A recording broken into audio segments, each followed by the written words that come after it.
ഏറ്റവും അവസാനം അഹമ്മദാബാദിൽ പറന്നുയർന്ന നിമിഷങ്ങൾക്കകം താഴെ വെറും ചാരമായി മാറിയ എയർ ഇന്ത്യ വിമാനത്തിൽ നിന്നുള്ള സന്ദേശം അത് പുറത്തു വന്നിരിക്കുകയാണ്.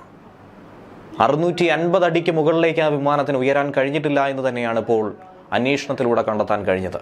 കേവലം 36 സെക്കൻഡിൽ അത് നിലം പതിച്ചു. ഏറ്റവും അവസാനം വന്ന മെയ്ഡേ സന്ദേശം അതുതന്നെയാണ് ഇപ്പോൾ ഡീകോഡ് ചെയ്തുകൊണ്ടിരിക്കുന്നത്. 15 വർഷത്തിനിടയിൽ ഇന്ത്യ കണ്ട ഏറ്റവും വലിയ വ്യോമയാന ദുരന്തമായി തന്നെ അഹമ്മദാബാദ് സംഭവിച്ച വിമാന അപകടത്തെ വ്യോമയാന മന്ത്രാലയം പ്രഖ്യാപിച്ചു കഴിഞ്ഞു. ഇതുവരെ 274 പേരുടെ മരണം സ്ഥിരീകരിച്ചു. 300 കടക്കുമെന്നുള്ള സൂചനകളൊക്കെ തന്നെ പ്രാദേശിക മാധ്യമങ്ങൾ അനൌദ്യോഗികമായി തന്നെ പങ്കുവെക്കുന്നുണ്ട്. അത്രയധികം വലിയ ദുരന്തമായി ഇത് മാറിയിരിക്കുന്നു. 229 യാത്രക്കാരും 12 ജീവനക്കാരും ഹോസ്റ്റൽ കെട്ടിടത്തിൽ ഉണ്ടായിരുന്നവരും അടക്കം 274 പേർ മരിച്ചുവെന്നാണ് വ്യോമയാന മന്ത്രാലയം പറഞ്ഞിരിക്കുന്നത്. പറന്നുയർന്ന് 36 സെക്കൻഡുകൾക്കുള്ളിൽ നിലംപതിച്ചെന്നും വാർത്താ സമ്മേളനത്തിലൂടെ വ്യോമയാന മന്ത്രാലയം ചൂണ്ടിക്കാണിക്കുകയാണ്. 1:39 ഉച്ചയ്ക്ക് എയർ ട്രാഫിക് കൺട്രോളിലേക്ക് അവസാനമായി ഒരു സന്ദേശം, മെയ്ഡേ സന്ദേശം കിട്ടിയത്.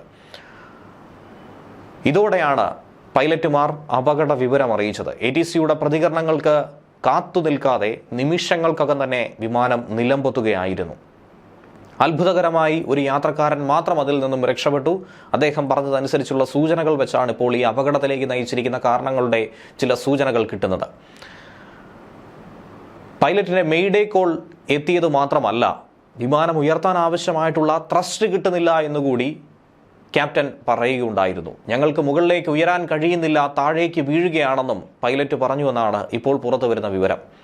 അതിനുശേഷം ATCയിൽ നിന്ന് ബന്ധപ്പെടാൻ ശ്രമിച്ചപ്പോൾ നിശബ്ദത മാത്രമായിരുന്നു. ഏതാനും നിമിഷങ്ങൾക്കകം തന്നെ കെട്ടിടത്തിന് മുകളിലേക്ക് വിമാനം തകർന്നു വീണ് പൊട്ടിത്തെറിക്കുകയായിരുന്നു. ക്യാപ്റ്റൻ സുമിത് സബർവാളാണ് ATCക്ക് വിമാനം കൈവിട്ടു പോയി എന്നുള്ള വിവരം നൽകിയിരിക്കുന്നത്. സാധാരണ വിമാനങ്ങൾക്ക് ആവശ്യമായ 2.5 മുതൽ 3 കിലോമീറ്റർ വരെയുള്ള റൺവേയേക്കാൾ ഏറ്റവും വിപുലീകരിച്ചതായിരുന്നു അഹമ്മദാബാദിലെ റൺവേ. അതുകൊണ്ട് തന്നെ റൺവേയുടെ ഭാഗത്തു നിന്നുള്ള കുറ്റമൊന്നും തന്നെ ആയിരിക്കില്ല എന്നുള്ള സൂചന ആദ്യമേ തന്നെ പുറത്തു വന്നിരുന്നു. ബോയിങ് ഡ്രീം ലൈനർ പറന്നുയരുന്നതിന് മുൻപ് വിമാനത്താവളത്തിന്റെ 3.5 കിലോമീറ്റർ റൺവേ ഉപയോഗിച്ചുവെന്നാണ് ടൈംസ് ഓഫ് ഇന്ത്യ റിപ്പോർട്ട് ചെയ്യുന്നത്. സാധാരണഗതിയിൽ 2.5 കിലോമീറ്റർ മാത്രം മതിയാകും. പക്ഷേ എന്തുകൊണ്ട് 3.5 കിലോമീറ്റർ ദൂരം ഉപയോഗിച്ചു? തുടക്കത്തിൽ തന്നെ ട്രസ്റ്റ് ബുദ്ധിമുട്ടുള്ളതായി അറിയപ്പെട്ടിരുന്നോ എന്നുള്ള സംശയങ്ങളൊക്കെ തന്നെ ലഭിക്കുകയാണ്. പാരീസിൽ നിന്നും ഡൽഹിയിലേക്ക്, ഡൽഹിയിൽ നിന്നും അഹമ്മദാബാദിലേക്ക്, അഹമ്മദാബാദിൽ നിന്നും ലണ്ടനിലേക്ക് പറക്കുമ്പോഴായിരുന്നു വിമാനത്തിന് ഇങ്ങനെ ഒരു സാങ്കേതിക തകരാറ് കണ്ടെത്തിയത്. ഇതിനു മുൻപ് ഇത്തരത്തിലുള്ള തകരാറുകൾ ഉണ്ടായിരുന്നോ, അതല്ലെങ്കിൽ കണ്ടിട്ടും കാണാതെ നടിച്ചതാണോ എന്ന സംശയമടക്കം പലരും സോഷ്യൽ മീഡിയയിൽ പങ്കുവച്ചിരുന്നു. അങ്ങനെയൊക്കെയുള്ള കൃത്യമായ സുരക്ഷാ പ്രോട്ടോകോളുകൾ പാലിച്ചു മാത്രമേ ഒരു വിമാനത്തിന് പറന്നുയരാൻ പോലും സാധിക്കുമെന്നുള്ളതാണ് യാഥാർത്ഥ്യം. റൺവേ മാറ്റങ്ങൾ, ത്രസ്റ്റ് പരിഷ്കരണങ്ങൾ, അതല്ലെങ്കിൽ ഫ്ലാപ്പിന്റെ ക്രമീകരണങ്ങൾ എന്നിവയ്ക്കായുള്ള അപേക്ഷകളൊന്നും തന്നെ ആദ്യഘട്ടത്തിൽ കൊടുത്തിരുന്നില്ല. കാലാവസ്ഥയൊക്കെ തന്നെ വളരെ സുസ്ഥിരമായിരുന്നു, അനുകൂലമായിരുന്നു. വിസിബിലിറ്റി വളരെ വ്യക്തമായിരുന്നു. താപനില ഉയർന്നതാണെങ്കിലും അവ പ്രവർത്തന പരിധിക്കുള്ളിൽ തന്നെ തുറന്നുകൊണ്ടിരിക്കുന്ന ഒരു സാഹചര്യമായിരുന്നു എന്നാണ് വിമാനത്താവളത്തിലെ അധികൃതർ പറയുന്നത്. പറന്നുയർന്നതിന് തൊട്ട് പിറകെ തന്നെ അപകടം സംഭവിക്കുന്നതുവരെ വിമാനം സാധാരണ മുൻകൂട്ടി കാണുന്ന അതല്ലെങ്കിൽ പരിശോധിക്കുന്ന പാരാമീറ്ററുകളിലൊക്കെ തന്നെ തുടർന്നിരുന്നു. ഒരു തരത്തിലുമുള്ള ബുദ്ധിമുട്ടുകൾ സൂചിപ്പിച്ചിരുന്നില്ല. എന്നാൽ 17 സെക്കൻഡുകൾക്കുള്ളിൽ വിമാനം താഴേക്ക് പതിക്കാനായി തുടങ്ങി. 2000 അടി ഉയരത്തിലേക്ക് പറക്കേണ്ട വിമാനം 650 അടി ഉയരത്തിൽ താഴേക്ക് പതിക്കുകയായിരുന്നു. സെക്കൻഡുകൾക്കുള്ളിൽ ATCയിലേക്ക് ആ സന്ദേശമെത്തി: thrust not achieved, falling, mayday, mayday, mayday. ഇതിനുശേഷം തന്നെയാണ് ഈ അപകട സന്ദേശം ATCയിലെത്തിയതിന് പിന്നാലെ വിമാനം BJMC ഹോസ്റ്റലിലേക്ക് ഇടിച്ചു കയറി തീ പിടിച്ച് കത്തിക്കരിയുകയായിരുന്നു. ഏകദേശം 1.25 ലക്ഷം ലിറ്ററിലധികം വ്യോമയാന ഇന്ധനമാണ് ഈ വിമാനത്തിനുള്ളിൽ നിറച്ചിട്ടുണ്ടായിരുന്നത്. അതുതന്നെയാണ് ഈ വിമാന ദുരന്തം ഇത്രയധികം വലിയ രീതിയിൽ ഒരു പൊട്ടിത്തെറിയോടുകൂടി ഉണ്ടാകാൻ കാരണമായത്. കോക്പിറ്റിൽ നിന്നുള്ള അവസാനമായ നിരാശാജനകമായ വിളി അതുതന്നെയാണ് ഇപ്പോഴും ഡീകോഡ് ചെയ്തുകൊണ്ടിരിക്കുന്നത്. ATCയിലെ രേഖകൾ പരിശോധിച്ച ശേഷം അഹമ്മദാബാദ് പോലീസ് ഇപ്പോൾ ഡിസ്ട്രസ് മെസ്സേജ് കിട്ടിയതായിട്ടുള്ള സ്ഥിരീകരണം നടത്തിയിരുന്നു. അതുതന്നെയാണ് മെയ്ഡേ മെസ്സേജ് എന്ന് പറയുന്നത്. വിമാനത്തിന് റൺവേയുടെ മുഴുവൻ നീളവും ആവശ്യമായി വന്നത് എന്തുകൊണ്ട്? ഈ ഒരു ചോദ്യമാണ് ഇപ്പോൾ അവശേഷിക്കുന്നത്. ഇനി പക്ഷി ഇടിച്ചു എന്നുള്ള അനുമാനം പറയുന്നുണ്ട്. എന്നിരുന്നാലും ഒരു ദൃശ്യം ഇപ്പോൾ പുറത്തു വന്നിരിക്കുന്നത് പരിശോധിക്കുമ്പോൾ പക്ഷി ഇടിച്ചു കഴിഞ്ഞാൽ വിമാനത്തിന്റെ എഞ്ചിനുകൾക്ക് സാരമായ തകരാറ് സംഭവിച്ചാൽ ഒരിക്കലും 2 എഞ്ചിനുകളും ഒരേ സമയം തകരാറ് സംഭവിക്കില്ല എന്നുള്ളൊരു വശം പറയുന്നുണ്ട്. അങ്ങനെ ഒരു എഞ്ചിൻ ആണെങ്കിൽ പോലും ഒരു തകരാറ് സംഭവിക്കുമ്പോൾ കത്തിക്കരിയുന്നതായോ എഞ്ചിനിലേക്ക് പക്ഷി ഇടിക്കുമ്പോഴുണ്ടാകുന്ന ബുദ്ധിമുട്ടുകളോ എന്തെങ്കിലും ഒരു ബുദ്ധിമുട്ട് ഏതെങ്കിലും തരത്തിലൊക്കെ അനുഭവപ്പെടുന്നതാണ്. അത്തരത്തിൽ ഒരു അനുഭവവും ആ വിമാനത്തിന് ഉണ്ടായിരുന്നില്ല. ഇനി മറ്റൊരു കാര്യം പറയുന്നത്, ഫ്യൂൽ ഫ്ലോയിൽ ഉണ്ടാകുന്ന ഏതെങ്കിലും ബുദ്ധിമുട്ട്, കൃത്യമായ രീതിയിൽ ഫ്യൂൽ എത്താതെ വരുമ്പോൾ സംഭവിക്കുന്ന ഒരു വിഷയം, അതിൽ ഏറ്റവും പ്രധാനമായ അനുമാനമായി ഇപ്പോഴും പറയുന്നുണ്ട്.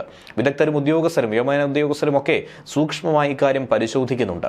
എഞ്ചിൻ ത്രസ്റ്റിന്റെ അപര്യാപ്തത ലിഫ്റ്റ് ഓഫ് വൈകിപ്പിക്കാൻ കാരണമായേക്കുമെന്നാണ് പ്രാഥമിക വിലയിരുത്തൽ. അങ്ങനെയെങ്കിൽ സാങ്കേതികമായി സോഫ്റ്റ്വെയറിൽ സംഭവിച്ച പാളിച്ചകളൊക്കെ തന്നെ എഞ്ചിൻ നിലയ്ക്കുന്നതിലേക്ക് നയിച്ചേക്കാമെന്നുള്ള അനുമാനങ്ങളും പറയുന്നു.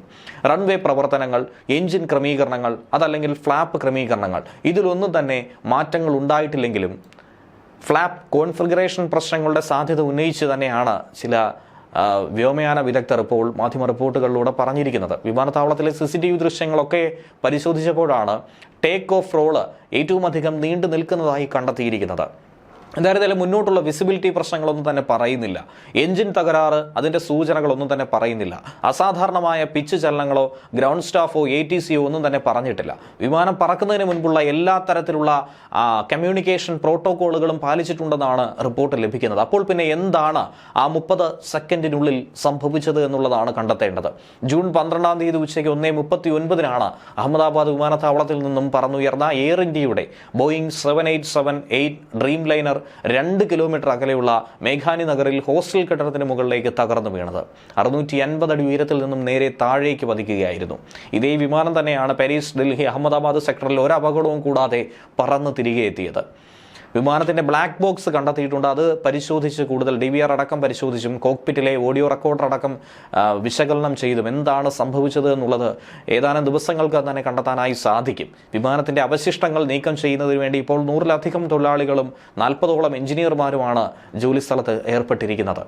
കേന്ദ്ര വ്യോമയാന മന്ത്രി കെ രാമമോഹൻ നായിഡു വാർത്താസമ്മേളനത്തിൽ ഇന്ന് ഇക്കാര്യങ്ങളൊക്കെ തന്നെ വ്യക്തമായി പറഞ്ഞിരുന്നു.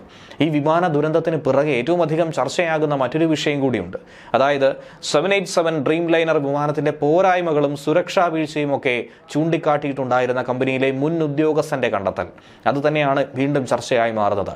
ഇടക്കാലങ്ങളിൽ ഓരോ വിമാന അപകട സമയത്തും ഇത് ചർച്ചയായി മാറിയിട്ടുണ്ട്. ബോയിങ്ങിലെ മുൻ ക്വാളിറ്റി കൺട്രോൾ മാനേജറായിട്ടുള്ള ജോൺ ബാർനെറ്റിന്റെ കണ്ടെത്തലാണ് ഇപ്പോൾ വലിയ ചൂടേറിയ ചർച്ചയാകുന്നത്. ജോൺ ബാർനെറ്റ് കഴിഞ്ഞ വർഷം ഒരു ദുരൂഹ സാഹചര്യത്തിൽ കൊല്ലപ്പെടുകയും ചെയ്തിരുന്നു. ഇതോടുകൂടി തന്നെയാണ് ഇത് ഏറ്റവും അധികം സംശയപ്പെടുന്നത്. 1988 ക്വാളിറ്റി ഇൻസ്പെക്ടറായി ജോൺ ബാർനെറ്റ് ബോയിങ്ങിൽ ചേർന്നത്. 2010 ആയപ്പോഴേക്കും 787 ഡ്രീം ലൈനർ നിർമ്മിച്ചിരുന്ന ബോയിങ്ങിന്റെ സൗത്ത് കരോലീനയിലുള്ള പ്ലാന്റിൽ ജോലിക്കായി എത്തി.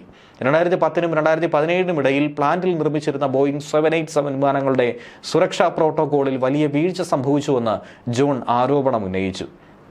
പിഴവുകൾ കണ്ടെത്തിയെങ്കിൽ പോലും അത് അവഗണിക്കാനും ഉൽപാദനം കൂട്ടാനുമായി ജീവനക്കാരുടെ മേൽ സമ്മർദ്ദം ചെലുത്തിയെന്നാണ് ജോൺ പിന്നീട് മാധ്യമങ്ങളോട് പറഞ്ഞത്. ബോയിങ് വിമാനങ്ങളുടെ നിർമ്മാണ രീതിയിൽ പലതരത്തിലുള്ള ആശങ്കകൾ തന്നെയാണ് ജോൺ മുന്നോട്ട് കൊണ്ടുവന്നത്. പ്രധാനപ്പെട്ട വയറുകൾക്ക് അടുത്തായി ചെറിയ ലോഹ കഷ്ണങ്ങൾ നിൽക്കുന്നുണ്ട്. അത് വിമാനയാത്രക്കിടയിൽ വലിയ അപകടം വിളിച്ചു വരുത്തുമെന്നാണ് ജോൺ പറഞ്ഞത്. അടിയന്തര സാഹചര്യങ്ങളിൽ 4-1 ഓക്സിജൻ മാസ്കുകൾ പ്രവർത്തിക്കില്ലെന്നും സുരക്ഷാ പരിശോധന വളരെ മോശമാണെന്നും അദ്ദേഹം പറഞ്ഞു. ഇത് 2017-ൽ അദ്ദേഹം ഫെഡറൽ ഏവിയേഷൻ അഡ്മിനിസ്ട്രേഷനിലും ഒക്യുപേഷണൽ സേഫ്റ്റി ആൻഡ് ഹെൽത്ത് അഡ്മിനിസ്ട്രേഷനിലും പരാതിയായി കൊടുത്തു.